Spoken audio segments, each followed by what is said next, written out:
You have been taught to be good, to behave, to smile, to hide the war inside you beneath a polished mask. But let me tell you a sacred truth. You have to be bad, not wicked, not cruel, but whole. There is no light without darkness. No power without danger. No truth without the courage to touch what's buried. Today, I give you 5 keys, not to ruin you, but to awaken you. There is something within you that you have been taught to fear. A wildness, a raw and untamed part of your being that does not speak in polite sentences or walk within the boundaries of social approval. This part of you dreams without censorship. It hungers without shame. It rages without apology. It is the part of you that screams when your voice has been muted too long, that burns when your soul is suffocating under the weight of obedience. You were told to be good, to sit still, to be nice, to smile when you wanted to cry. You learned to apologize for your instincts, to push your impulses deep down where no one could see them, not even you. But the truth is, what you banish does not disappear. What you deny only descends into the unconscious, where it gathers strength. It grows in the dark. It waits. There is a name for this force in ancient stories: the beast, the serpent, the dragon. It lives in every myth not as a symbol of evil, but as a gatekeeper to transformation. It is the part of you that has been exiled, forgotten, and branded dangerous, not because it is truly monstrous, but because it threatens the fragile illusion of control. But to truly live, you must go into the cave where it dwells. Not to destroy it, but to face it, to see it clearly, to learn its language and listen to what it has to say. You are not just the light you show the world. You are also the storm you hide. And until you meet that storm, until you step into the forbidden chambers of your own psyche, you will never truly know yourself. You will always be half awake, living a second-hand life scripted by someone else's fear. When you confront the forbidden within you, you reclaim your full humanity. You begin to understand your own motives. You begin to stand on solid ground, no longer a puppet of unconscious drives. You learn the difference between acting out and acting from awareness. The forbidden becomes the sacred when it is brought to light. There is a lion in your chest. There is fire in your blood.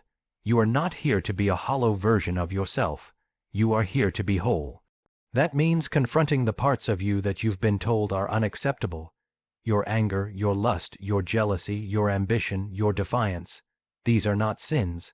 They are energies, misguided perhaps, but not evil. They only become destructive when ignored. The path to freedom begins not with self-improvement, but with radical self-acceptance. Only by daring to look into your own abyss can you find your soul intact. This is not a descent into chaos. It is a journey into authenticity, into depth, into power. To confront the forbidden within you is not to become bad. It is to become real. Power that is pure, clean, and without shadow is a fantasy, a dangerous one. Real power, lasting power, does not come from the illusion of moral perfection. It comes from the individual who has descended into themselves, who has seen the chaos within and learned to carry it without being consumed. Power that has not faced the shadow is naive. It is brittle. It performs strength, but collapses under pressure. The truth is, there is no strength in denial. The person who claims only light within themselves becomes a puppet to the very darkness they refuse to see. What is not made conscious does not disappear. It acts out in subtle, corrosive ways. In false humility, in hidden manipulation, in quiet resentment. A person who disowns their aggression will express it in passive cruelty. A person who disowns their lust will leak it through shame. The most powerful presence in the room is not the one who appears faultless. It is the one who knows their shadow and holds it with disciplined hands. They are not ruled by impulse because they have stared their impulses in the face and survived. They are not easily provoked because they are intimate with their own fire. They are not flattered by approval because they have walked through the wilderness of being misunderstood. To become powerful, you must stop pretending to be harmless. Harmlessness is not virtue. It is weakness dressed in etiquette. You were not born to be a domesticated version of yourself. You were born to be aware, to be sovereign, to hold the blade of your own nature and choose what to do with it. The warrior archetype is not about violence. It is about clarity, about standing between chaos and order with eyes wide open. The individual who integrates their shadow does not become dangerous to the world. They become dangerous to the lies that keep the world asleep. That is why they are feared. That is why they are needed. A shadow-faced individual cannot be blackmailed by their own desires. They do not crumble when others project onto them, because they've already met the worst within themselves. They know what they are capable of. And so they do not need to prove anything. They speak little, but when they do, the room shifts. This is the paradox of real power. It is born not from being above the shadow, but from walking beside it with honor. You do not eliminate the darker elements of your psyche, you integrate them, you train them, you listen to them, and through that alchemy, rage becomes strength, lust becomes presence, fear becomes insight. You will never master your life until you are willing to acknowledge the parts of you that frighten you, the predator in your bones, the rebel in your blood, the king who wants to rule. These forces are not shameful. They are sacred. When brought into the light, they become tools. When left in the dark, they become tyrants. Power demands a shadow not because darkness is to be worshipped, but because without it, your light is empty. There is no nobility in being good simply because you are too afraid to be bad, but there is great nobility in knowing your power, knowing your darkness, and still choosing the higher road, not because you must, but because you can. That is the root of all true leadership. Not perfection but integration, not performance but presence. You cannot fake depth. You cannot fake groundedness, and you cannot fake power. You have to earn it. By going down, by meeting what lives beneath your smile, by stepping into the fire and coming out whole, that is where your strength is. That is where your soul waits. There is a kind of goodness that is not good at all. It looks like kindness, but it is rooted in fear. It looks like virtue, but it is hollow. It is the goodness of someone who has never questioned, never rebelled, never descended into the deeper questions of their own soul. It is the goodness of someone who needs approval to feel real, who clings to niceness as a shield against their own unresolved darkness. But real goodness, true, grounded goodness, cannot be born from avoidance. It is not the product of passivity or social compliance. It is forged, it is earned, it is shaped in the crucible of inner conflict and self-honesty. A person who has never dared to look at their own capacity for destruction cannot call themselves good. They can only call themselves obedient, and obedience is not virtue. It is the beginning of numbness. There are people who wear masks of light so perfectly that even they begin to believe it. They become experts at smiling while seething inside. They become martyrs to everyone else's expectations, quietly dying in exchange for being liked.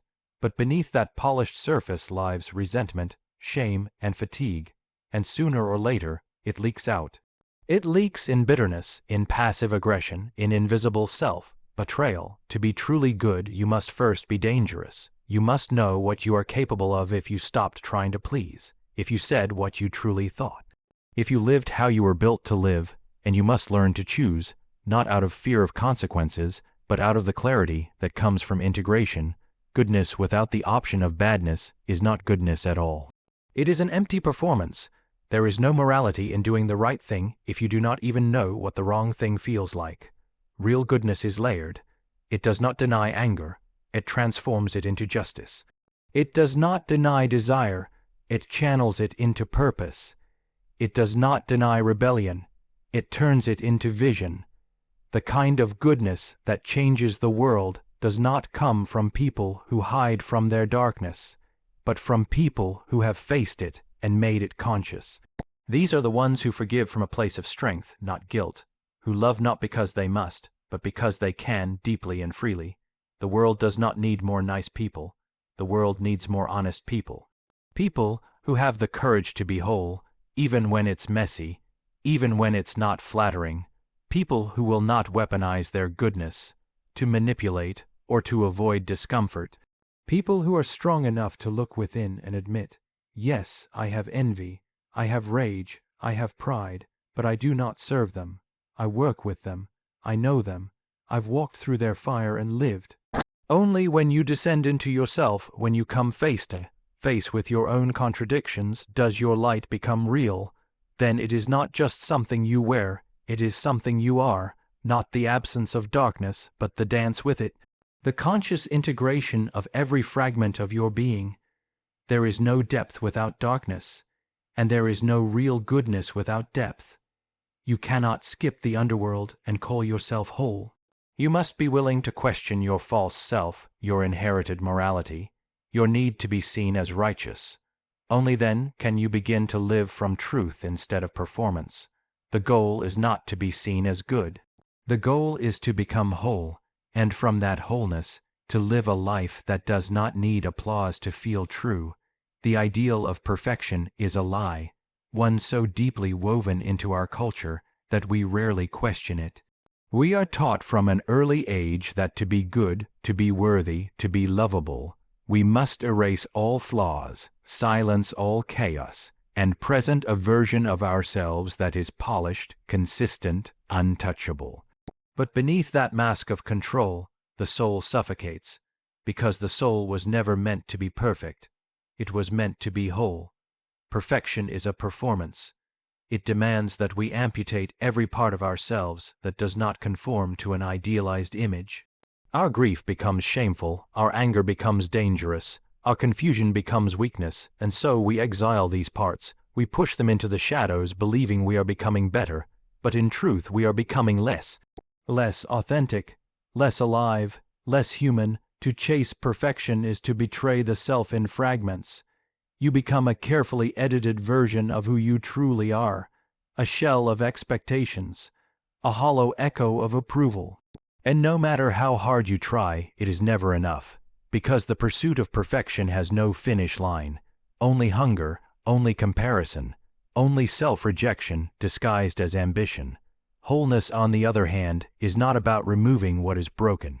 It is about integrating what is real.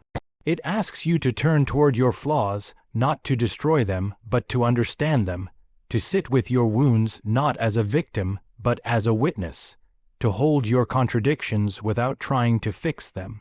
Wholeness is the art of inclusion, bringing every part of yourself to the table, even the ones you were told to hide. You do not need to be pure. You need to be honest. You do not need to be flawless. You need to be present. Wholeness comes from depth, not display, from being rooted in your humanity, not suspended above it. It means admitting, yes, I am both light and shadow. I am capable of love and harm, of clarity and confusion. I am not here to be ideal. I am here to be real. In ancient myths, the hero does not become great by being spotless.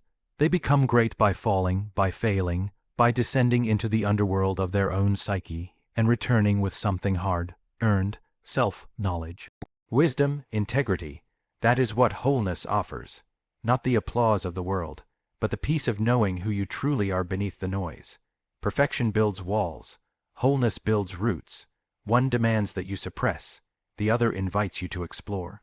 One leaves you constantly exhausted, fragile beneath the surface. The other gives you inner ground, a place to stand even when everything around you crumbles. There is a kind of beauty that lives only in the imperfect, the kind born from rawness, from presence, from courage. When you stop trying to be perfect, you begin to live. You begin to feel. You begin to walk the path of the soul, which is not linear but spiral, not upward toward flawlessness, but inward toward authenticity. Do not waste your life trying to become an image. Become a being, a person who breathes fully, who feels deeply, who holds both their divinity and their damage without shame. That is what it means to be whole. That is what it means to be human. Perfection is a fantasy that sells. Wholeness is a reality that saves. And when the day comes that you finally choose wholeness over image, presence over performance, truth over perfection, you will not become less. You will finally become yourself.